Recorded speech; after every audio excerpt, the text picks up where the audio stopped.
Good morning, everybody. It is Friday, June 18th, 2021. I'm Charlie Fink, Forbes Tech columnist. I'm here with my friend Ted Schilowitz, Futurist for Viacom, and it's This Week in XR. We're going to hash over the week's news, and then I'm going to do an interview with my friend Loren Hammonds, who's the head of immersive programming for Tribeca Film Festival, which is wrapping up this weekend. Lots of terrific VR and AR experiences to talk about with Loren. But meanwhile, Ted, lots of news to talk about in the world of XR this week.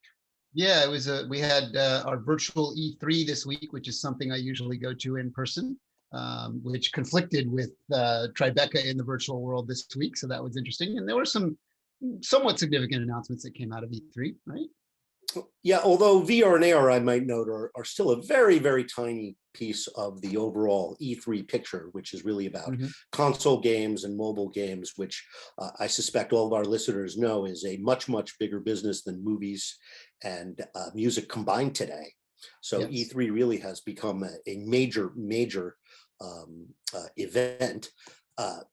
However, very little in the way of VR, but interesting. Oculus bought Downpour Interactive, the maker of Population One, the sort of Fortnite of VR, if you will. And this is their fifth acquisition of a content studio that has had success on their Quest platform. So it sort of seems like they're buying up everybody who's having any success on the Quest.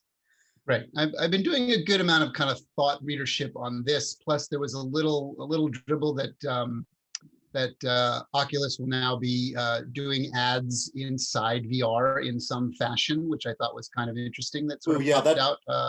Yeah, very popular idea on social media. Not. Yeah, exactly.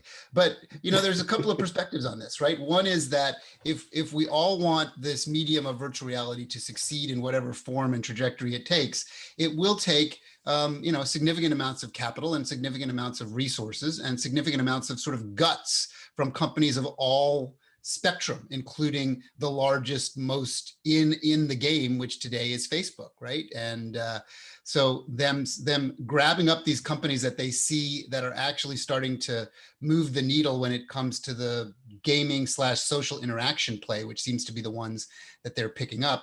They're essentially trying to build up their arsenal, right? They're because they know this is going to be a very competitive, very popular space as Sony continues to play in that world and will show things in generations to come. And, with other companies starting to put things out into the world, they figure that as a leader, they have to continue to lead. And part of leading is acquiring companies that you think might get acquired by somebody else or might actually be a threat to your existence. So, that's an interesting strategy that they're going about.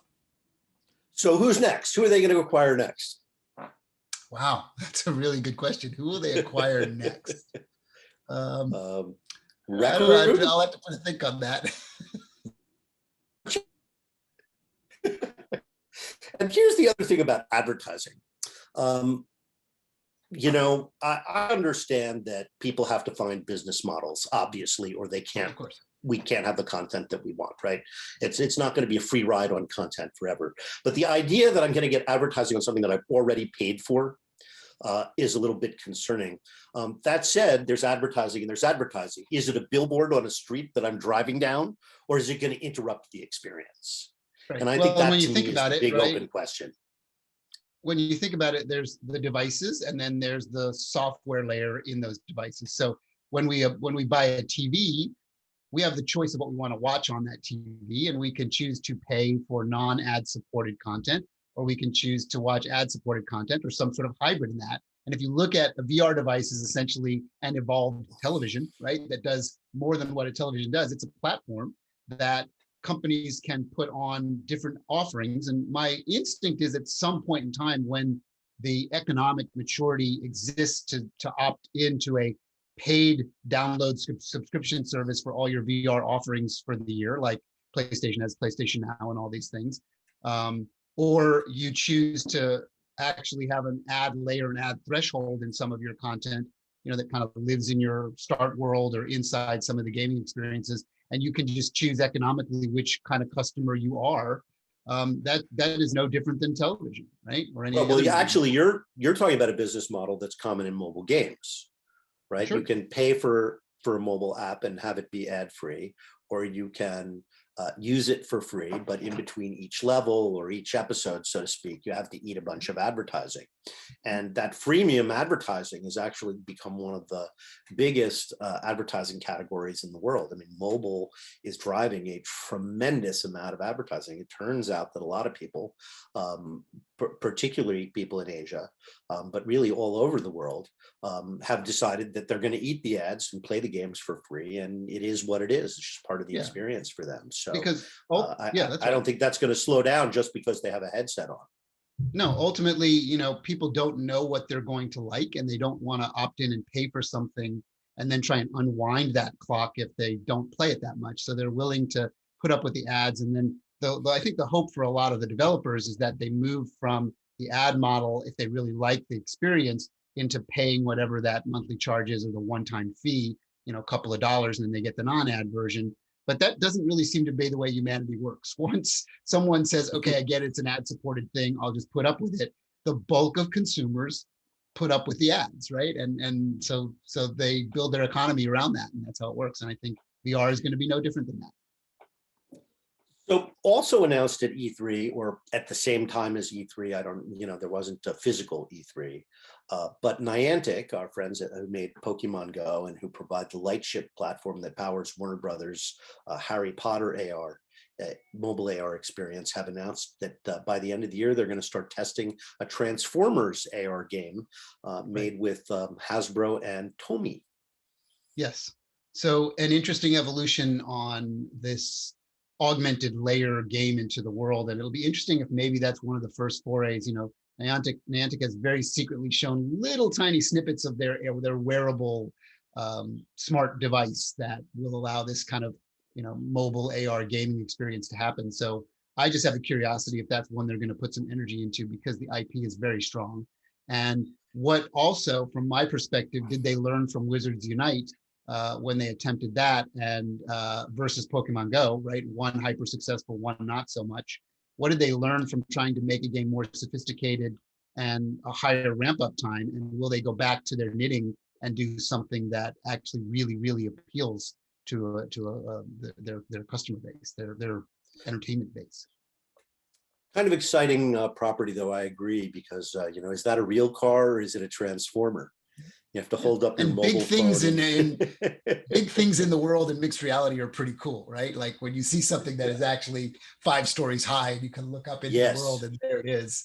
It's a really interesting size is always really interesting in VR and MR, right? So size and scale transfers really nicely to those things. So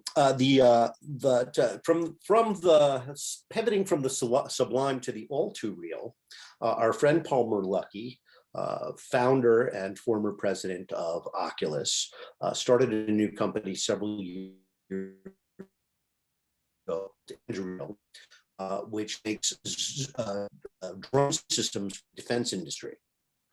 The company just raised $450 million Series D, valuing them at $4 billion.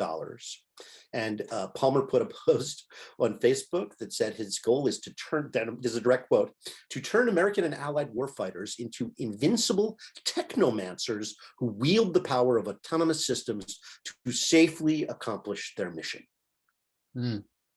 And that and is all a bucket of money. Yeah, and all I could do for our listeners is to recommend that they start picking up novels from an author named Daniel Suarez, and see what happens when some of this stuff goes awry, when technology decides, this sort of Terminator-esque future that we're sort of marching into. I mean, Palmer's an interesting one. There's a bit of this Elon Musk effect kind of gone really kind of harebrained scheme with him. And you got to give him credit for being out there doing what he wants to do and pursuing his belief structure and, and actually pulling it off. So good on him. But I think, there's always a little bit of worry in the background. I would say for our listeners, just read a couple of good Daniel Suarez novels. And I'll make it even simpler. There's a dystopian short on YouTube that has about 46 million views called Slaughterbots. Mhm. And the idea is that they are micro drones that have inside of them a little tiny micro explosive. And when they get close to you and blow up, you die. And they are driven by facial recognition. So they could decide, for example, everybody on Facebook who's ever said anything bad about Kim Kardashian is dead. And they unleash the Slaughterbots, and using facial recognition, and of course, all the information you've given the Slaughterbot about yourself on Facebook makes you extraordinarily easy to find, and thereby they can knock off all of the Kardashian dissenters. And it is a terrific and terrifying terrifying vision of what this technology could do gone wrong. The purge becomes real, wrong, as it were, right? Yeah. Not to overly politicize the show, but I don't know if you saw in Texas, it's now legal to open carry a pistol without a permit, without training. You can just pick up any old handgun and carry it around like it's Tombstone. I was joking about this with my brother-in-law yesterday, and he said, yeah, but in Tombstone, you still had to check your gun at the edge of town. Exactly right. That's right. There were laws and protocols and a social fabric that actually allowed people to survive in those days. Seems like that's gone the way of the old Western, right? So that's I will mention, by the way, Charlie, on that topic of the Slaughterbots and the nanobots. Are you familiar with a concept called the Grey Goo Theory? This will get really dark really fast if you don't know. It's really interesting, the Grey Goo Theory. So here's a little 2 minutes on the Grey Goo Theory, and you can certainly read up more on this. As we know, we're starting to make these robotic creatures very, very small, right? And essentially like starting to build things at a cellular level. This is real science now, mechanics at a cellular level. So at some point, there's an understanding that devices can be self-replicating, that they can build another one like it, just like reproduction in the natural world, with the tools that they have inside their little cellular makeup in terms of what they can build. So there's a concept, and you would know this from the idea of the last day when a lake or a body of water dies, when it gets lily pads, is day one, there's one. And if you get double each time, on the 29th day, half of the lake is covered. On the 30th day, they all duplicate, the entire lake is covered, the lake dies. There's a theory that is more than just a theory these days called the Grey Goo Theory, that when these nanobots understand how to self-replicate themselves, they will start to learn how to build themselves exponentially. So they'll go from 1 to 2, 2 to 4, 4 to 8, 8 to 16, et cetera, until the day that these robotic, teeny tiny creatures that we really can't even see with the naked eye literally cover half of the planet's surface. And then the next day, they all replicate, and the entire planet is covered with this thing called the Grey Goo, and that's it, and the end of humanity. So it's an interesting science fiction starting to become reality. If that happens, Ted, we will deserve it. Exactly. That's the good thing. That's the point of it all, right? But it is the ultimate cautionary tale of how we work and build technology. So just something for our listeners to think about. So Ted, I know you have a real job and a real meeting to go to today. I'm going to let you go early, and I'm going to hop on with our guest, Loren Hammonds, the programmer of Tribeca Immersive, and we're going to chat about some of the great content he has curated for us this year. So great to see you this Friday, and you and I will be back with everybody next week. Have a good meeting, and welcome, Loren. My guest this morning is Loren Hammonds. Loren is the head of programming for the Tribeca Film Festival's immersive section, which is divided into the immersive arcade available in the Museum of Other Realities, the Storyscapes Competition, which is at their 50 Varick Street location in Tribeca, and all over the world if you have a smartphone, since they have added a number of location-based mobile AR experiences. Loren, welcome. Thanks for joining us on the show. Thanks so much for having me, Charlie. And congratulations on another successful version of the Immersive Festival. Not so easy to program in a pandemic year. How did you see all these works? Yeah, I mean, that's an understatement. It definitely wasn't an easy one, but we were surprised at the amount of submissions that we actually did receive this year. It was really inspiring, actually, to see that creators were able to get the work done, and a lot of them just worked tirelessly up until the premiere, honestly, to get everything ready. Well, It's doesn't that happen every year because you have so many world premieres? It probably happens with the films too, right? No, it's very true. A lot of people are working until the last possible minute. I mean, in this case, because we do have the online platform with the Museum of Other Realities, there's an even earlier QC process where we have to make sure that all those builds are working and that people are going to have a great experience with all of the different stories that we're sharing. As inconvenient as it was for you, I think in a way, as has happened with so many online events that took place in the real world, which were like Tribeca, location-based and highly exclusive, if not very expensive, the pandemic has forced them online. Of course, now no one has to wait in line to see the great experiences at Tribeca, and no one has to pay, hundreds of dollars for a timed admission to the physical location, but rather can enjoy them at home. So I think, even though, of course, no one wanted to have a pandemic, I think it's, forced all of the events to become more accessible. Do you think that's something that will continue in the future? I do. I mean, I think, it's very exciting to me to be able to expand our audience in this way. We always have a good deal of international guests, even when we're in person. But I think with this, I mean, particularly with the restrictions on travel, we're able to still welcome those guests virtually, and then also really start to expand into people who may not be as familiar with the idea of VR storytelling specifically. By hosting the museum on platforms like Viveport and Steam, I'm really hopeful that we're able to capture some of the people who are more game oriented and just really curious about what storytellers are doing with the medium. Tell us a little bit about the Storyscapes competition. Let's start there. That's in the physical world at Varick Street. And you actually announced a winner yesterday. We did. Kasunda won the Storyscapes prize this year. Really amazing experience by Gayatri Parmasawaran and Felix Getke. It's a brilliant piece about a dying language, a dying Nepalese language, and they use so many beautiful techniques, both visually and in their audio storytelling, because it is about language, and there's an interactive component where you actually have to speak that language to move the story along. Really, really clever way to kind of incorporate it. But we have 5 Storyscapes experiences hosted at Spring Studios. And what's different this year, due to our COVID protocols, we kind of created a new ticketing model that we call a cohort ticketing model, where 4 people go in at once and they're able to actually see all 5 of the experiences, and that's guaranteed, which is something that we haven't been able to do before. Right. So I think it's definitely causing audiences to leave happy and satisfied that they've got a chance to see everything that's on offer. Well, I was fortunate enough to be in New York and to see the Storyscapes competition in person.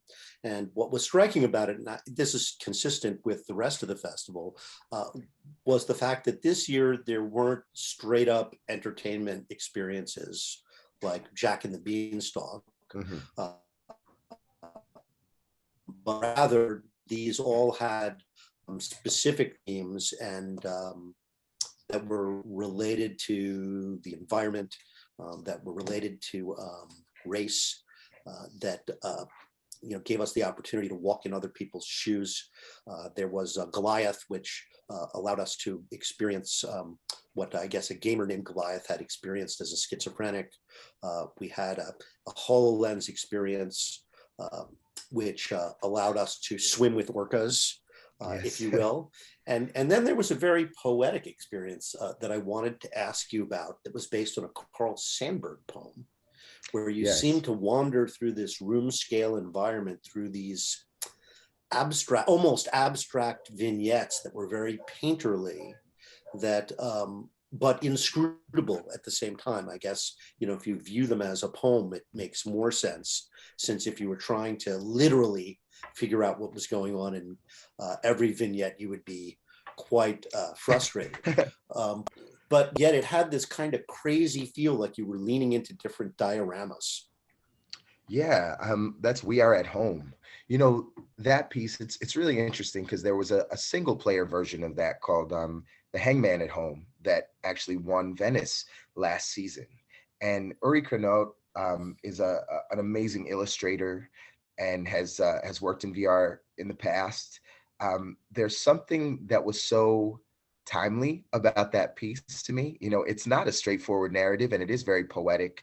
It's gorgeous, you know, in terms of visuals, but the idea of being able to kind of peer into these strangers' lives is something that we've all had over this past year and a half, right? We've been seeing into people's worlds, and they're in these little Zoom boxes Mm, on meetings and all of these things that you really that's true, didn't like we're before. doing right now. Exactly, right. You get a glimpse of where everyone is. And I felt really moved by the idea of that atmosphere being created in We Are at Home, where you can literally peer through that window and see those people. There's almost a voyeuristic feel of it that's really, I think, entertaining. And then it's really nice to have a collaborative moment in that piece as well, and have because it is a four user, four viewer experience, where you actually do get to kind of collaborate and interact with your fellow participants at certain points.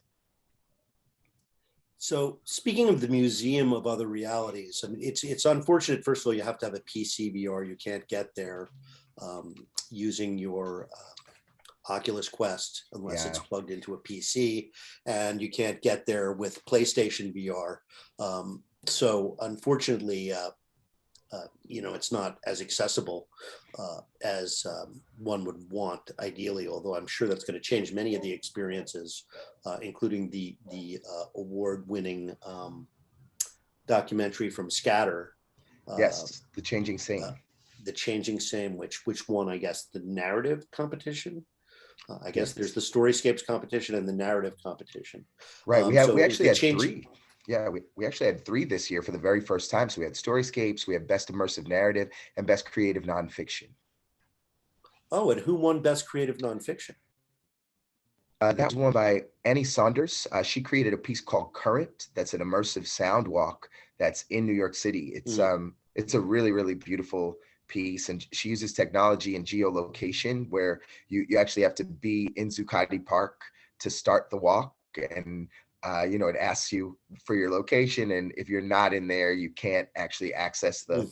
the experience. But it takes you around Lower Manhattan and kind of looks at the the past of the city, and kind of gets into some personal places as well. It's a really beautiful experience. I thought the addition of mobile AR experiences really, for me, broadened the festival in extraordinary ways. I look forward to you growing that in the future because, of course, mobile AR meets people where they are. We don't have AR glasses.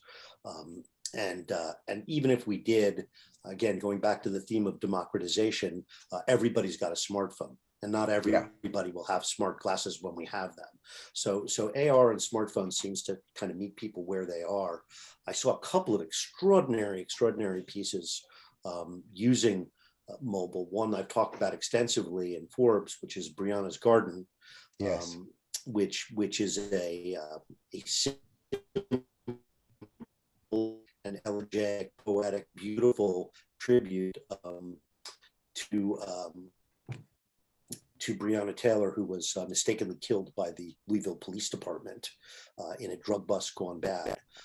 And it has become a symbol of racist policing. And of course, racism is also, a theme that we saw many, many times, along with climate change and the environment. But Brianna's Garden by the artists Tutu and Lady Phoenix is something anybody can download and use to connect with her as a person. And not as a symbol of racism, which I thought was a terrific twist that really brought that theme home, because we weren't talking about the police, we were talking about Brianna. Yes. I mean, that's exactly the beauty that I saw in the piece, and I think what Lady Phoenix intended. She really, she worked very closely with Janiyah Palmer, who's Breonna Taylor's little sister, to create that piece and to create a space for Janiyah to Yes. memorialize her sister. And her memories of her sister were heartbreaking. Yeah, truly. I mean, we were honored enough to have Janaya and Tamika Palmer, Brianna's mom, as well as Kenny, her boyfriend, who was also there when she so unjustly lost her life.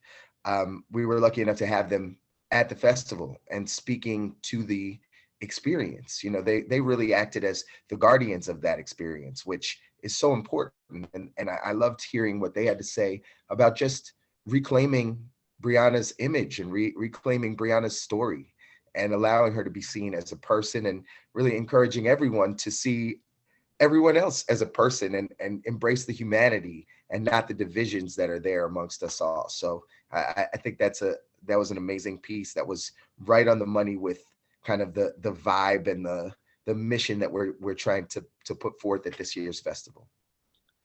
So the Changing Sandwich One narrative Yes. also addresses those themes as well.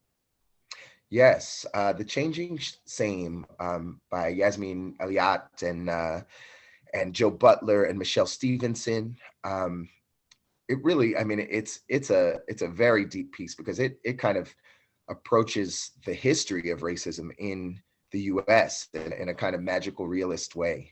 And I just think that piece is so beautiful, from the volumetric work from Scatter and the soundtrack from Serpent with Feet.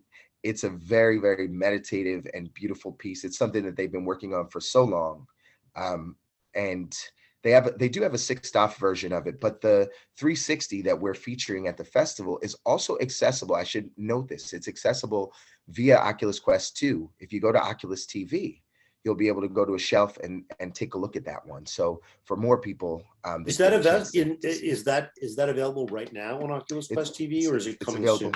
It's available right now on Oculus Quest TV, Oculus TV. Oh, I did not know that. I have to correct my story to make sure I can send people there.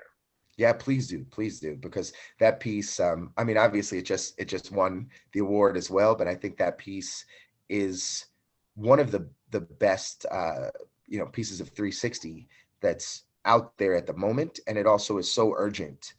The message is amazing. Of course, Scatter and Yasmin in particular have been in the festival before with Blackout, which was 5 years ago, and one of the best things I've ever seen at Tribeca.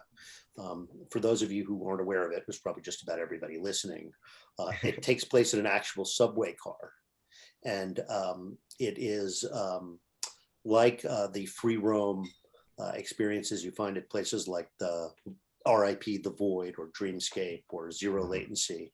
The physical world of the subway car is mapped into the VR. So when you reach for a pole or a seat, there's a seat there.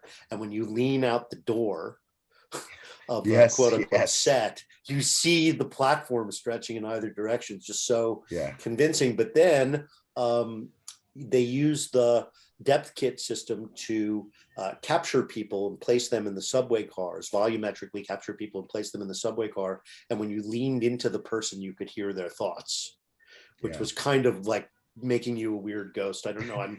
I'm digressing into something that wasn't in the festival this year, but they used the depth kit system to capture the performers in The Changing Same. Which it's a terrific tool. Scatter created it. They uses it masterfully. She created also something that is in the Oculus store right now for free called 0 Days VR, which is based on the documentary of the same name. And they use that technique to kind of personify the Stuxnet worm that was among the first huge computer viruses that was a worldwide menace for so long, and I guess still is to some extent. But the technique is very, very effective. It really makes you feel like you're in this world, but not.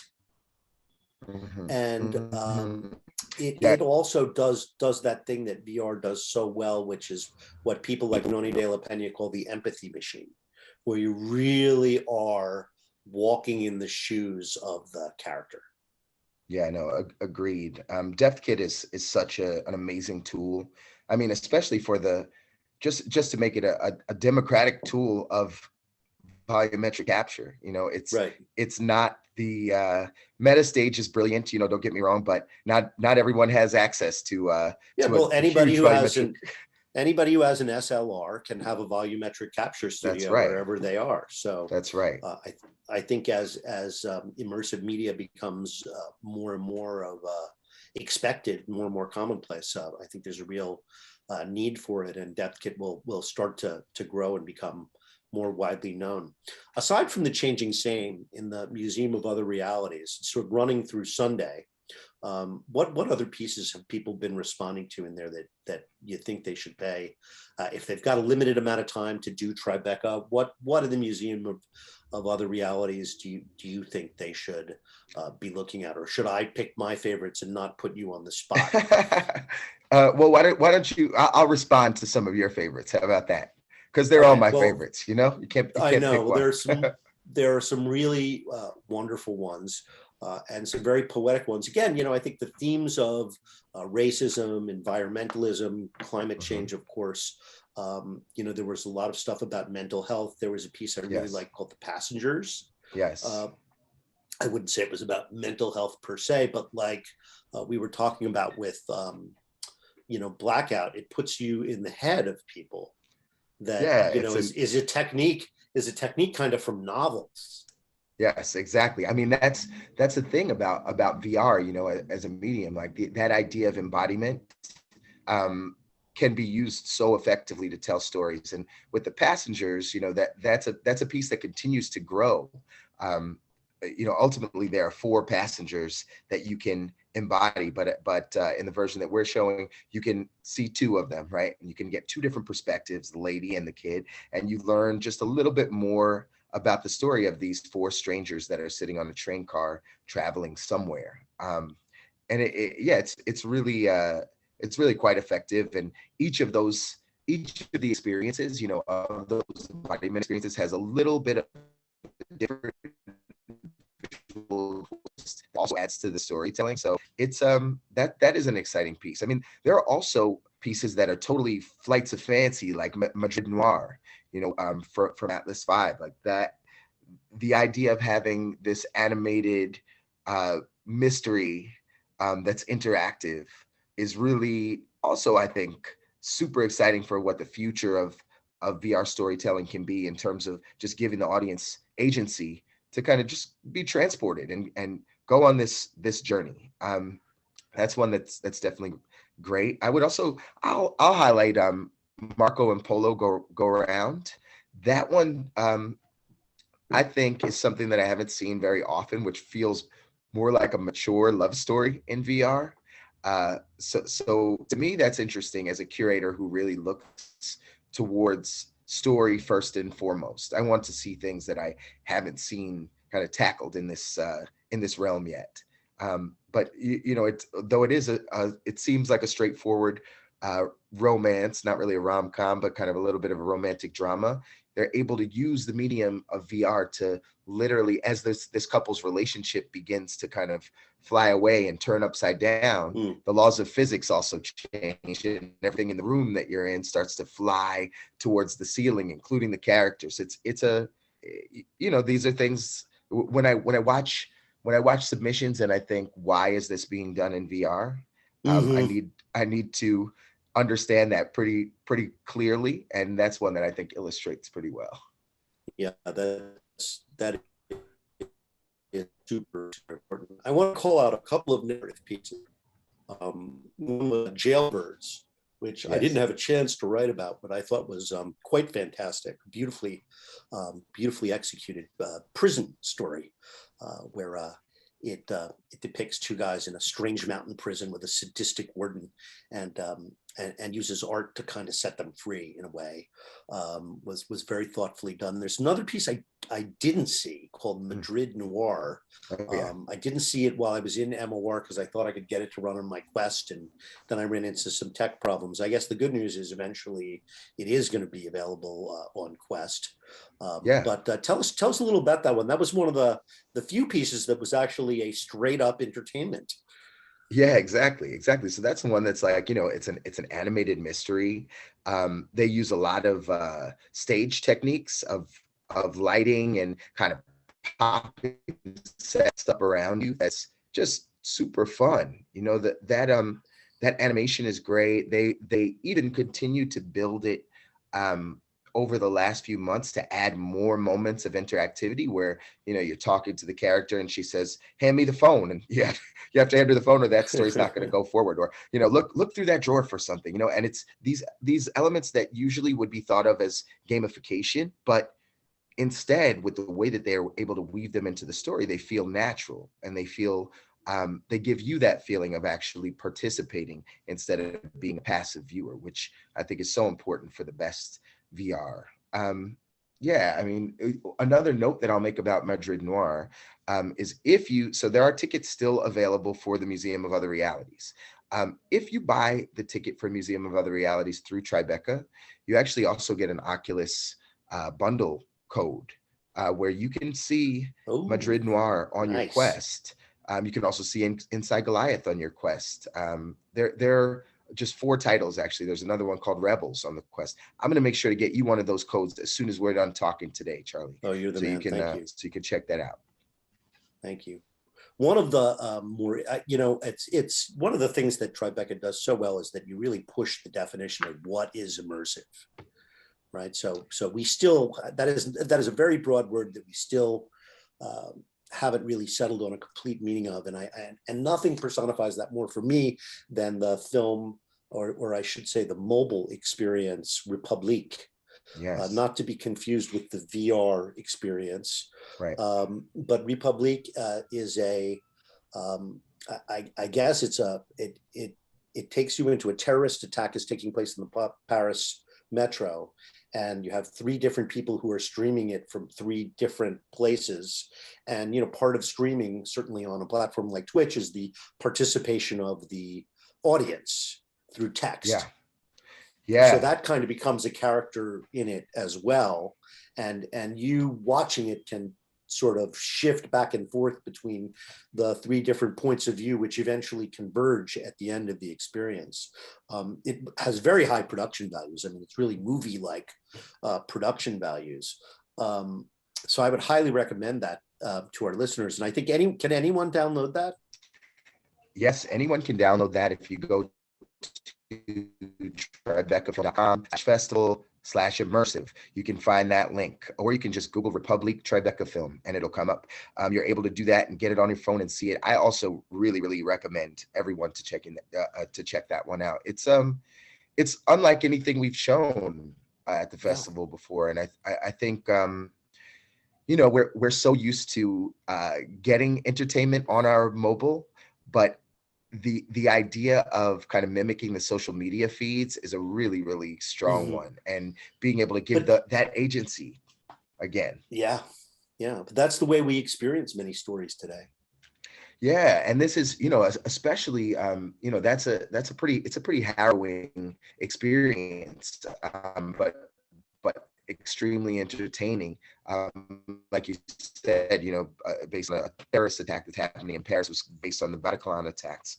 But I do think, you know, especially when we have these terrible or wonderful things that are happening that we all experience in real time through social media and through our mobiles, to kind of lean into that with strong storytelling, strong screenwriting, and incredibly strong acting is really something that I had not seen before, and I'm excited for everyone to learn about that piece.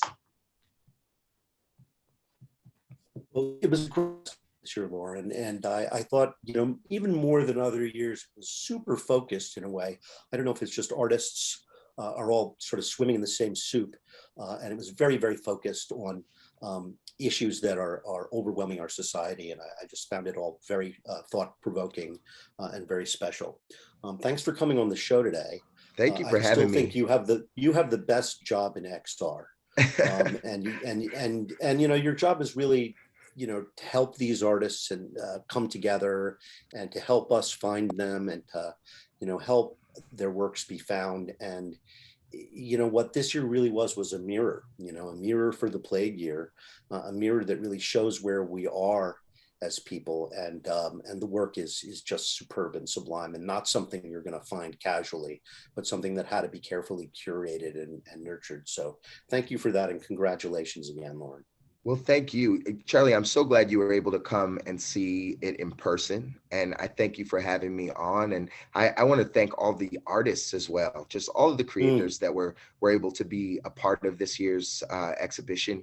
I'm forever in their debt, because there were many questions of what this not quite post-pandemic edition of Tribeca would look like. And I couldn't be more happy with the outcome. Well, it was great to see you in the reel. It's great that we're all getting back into the reel. I really miss the real world. Me too. Me too. It's good to be back. It was great to give you a hug. And that's what we've got this week for our show, folks. So have a great weekend, and we'll be back again next Friday. Thanks, Charlie.